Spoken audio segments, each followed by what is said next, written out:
Saa nyingine mimi nasema ukiwa unafanya kitu, unakosea. Saa nyingine sio lazima kulazimisha kitu. Kwa sababu utajikuta unapoteza muda mrefu kwenye kitu ambacho sio sahihi. Ukiona umejaribu, hatusemi kwamba kusoma sio kitu kizuri. Lakini saa nyingine sio fungu lako kwa muda huo. Au saa nyingine una mambo mengi. Umeona? Kwanza ukuta mtu mwingine ana biashara, anafanya huku na huku, afu bado anareteki. Anataka kujitathmini kwamba nini ambacho kinamsababisha na fail.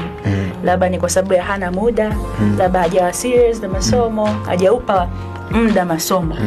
Kwa sababu nyingine anafalabisha yeye kufeli. Ila saa nyingine anataka kujua kama mimi kweli haya masomo ni sehemu yangu sahihi. Kwa sababu kukuta ukajipoteza uwezo, ukajiona dhaifu kwa sababu tu ya vitu vingine ambavyo unafanya, na saa nyingine sio sehemu yako sahihi. Kwa aache kusoma, aidha kufanya biashara. Hapo inategemea. Ni pia kujua uwezo wako. Na maana nikasema kwenye kujiamini pia kutambua uwezo wako, kujua udhaifu wako na kujua uwezo wako wapi ulipo. Kwa sababu nyingine sio lazima ufaulu, kwa sababu mtu mwingine akwambia kwenye kufeli, nimefeli nimepata 70 au 80, mtu mmoja feli. Umefeli hapo. Huyo mtu malengo yake labda kwenye profesa, kwa